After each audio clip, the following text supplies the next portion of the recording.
Good evening from what was earlier today a sold-out David Booth Kansas Memorial Stadium in Lawrence. I am Brendan Dzwierzynski with your Jayhawks Instant Reaction post-game show following a KU 38-27 win over the BYU Cougars, improving KU's record to 4-0 overall to start this season, and now 1-0, more importantly, in Big 12 play, BYU falling to 3-1, 0-1 in their first ever season in Big 12 play. This was a very close game for much of the afternoon into the early evening. BYU, in fact, leading going into the break 17-14 after they were able to move the ball down the field and kick a late field goal right before the half, going up 17-14 at the break. But following halftime, it was all about the KU offense, and really it was all about the KU run game. Now, I don't want to discount the incredible effort by the KU defense today. We'll get to more on that specifically coming up in just a little bit. Everybody's still packing up here at David Booth Kansas Memorial Stadium. Anyway, big day for the defense, but the offense really set the tone throughout that second half, especially on the ground. Jalen Daniels only had to throw the ball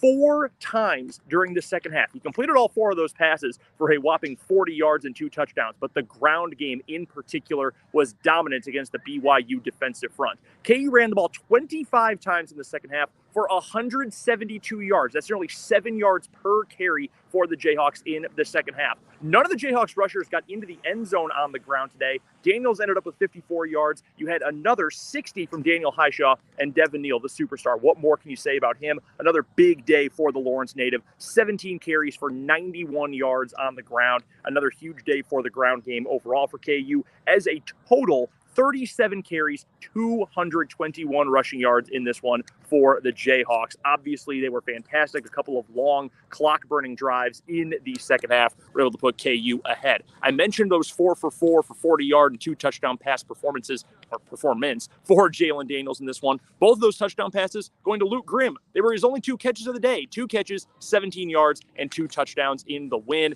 He does nothing but catch touchdowns, does nothing but get open and make plays. Trevor Cardell also in the game. Tight end number 3 for this KU team had 1 catch, came all the way back in the first quarter. Touchdown. Would you believe it? Lawrence Arnold, leading receiver in this game for KU. He had 4 catches for 34 yards. So not a ton statistically in the passing game for KU in this one, but it was effective when it was called upon. The running game was obviously good. Now let's talk about the defense. Let's talk about some of the fun stuff. Usually when you're talking about Kansas football, the fun stuff is the offense. And while they were good, the defense in this game, fantastic. And don't just look at 27 points allowed. BYU got some of those points late in the game when they were down by 2 possessions, but twice in this contest, KU was able to take the ball away and score on a turnover. A scoop and score by Kobe Bryant, who had an incredible game, maybe the best game of his entire career for the Jayhawks in the secondary. On BYU's second play of the contest, forced a fumble, reading an end around to a wide receiver like a book, scooping it up and scoring himself. That put KU up 7-0 in the early going. Then, start of the third quarter, BYU's first drive of the second half. O.J. Burroughs had a pass, hit him right in the numbers, but he couldn't hold on to it. Would have been a surefire pick 6. There was no Cougar between him and the end zone. Would have been an easy touchdown, but no matter because just 2 plays later, a ball that was tipped 2 times ended up in the hands of standout senior safety Kenny Logan. He ran it back into the end zone for a touchdown. That put up KU ahead 21-17 early in the third quarter. KU would not give back that lead in this game. So a huge day for the defense. They came up big a couple of times as well, getting after the quarterback, Keaton Slovis for BYU. By the way, Kobe Bryant, talking about that huge day for him. An interception in the game, along with that scoop and score. So 2 takeaways for Kobe Bryant, the all Big 12 preseason cornerback, and I have a good feeling he might be your Big 12 Defensive Player of the Week for this week as well. So you have 3 takeaways in the game for KU, 2 defensive scores plus that offensive effort. Overall, a very good team win for the Jayhawks today. Keaton Slovis for BYU, he threw the ball a lot. It was the 5th most times he's ever thrown passes in his career, and it's been a long career that has traversed a couple of really impressive offenses. Now at BYU, started his career at USC, and of course he had a stint at Pitt as well before ending up at BYU. He threw the ball 30 times for 51 yards in the contest, 2 touchdowns, 2 interceptions as well, netting 357 yards through the air. BYU completely ineffectual on the ground in this one. How about this? 22 carries as a team, including a couple of sacks of Keaton Slovis for a grand total of 9 yards. The KU front was fantastic. Now, granted, part of that was because BYU threw the ball so many times. Again, 51 passing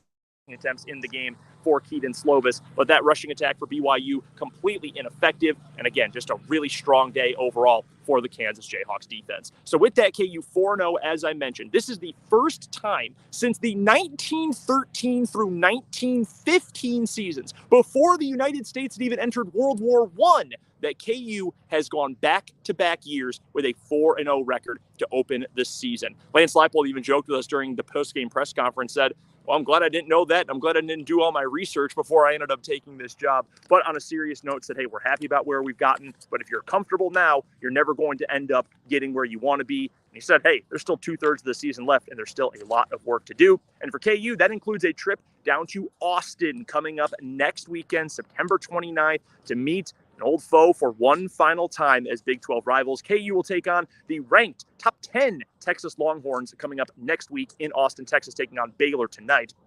Heavy favorites in that game. Longhorns are expected to win. We'll find out. Anything can happen in the Big 12, and anything can happen when you get Kansas and Texas on the field together, as we have learned a couple of times in recent years. But that'll wrap things up from Lawrence this evening. Once again, your final score: the Kansas Jayhawks now 4-0 on the season after a 38-27 win over BYU, spoiling the Cougars' first ever game as a Big 12 team in conference play. From Lawrence and from David Booth Kansas Memorial Stadium, I'm Brendan Dzwierzynski. I will talk to you coming up on Monday on 580 Sports Talk from 2 to 6 on 580 WIBW.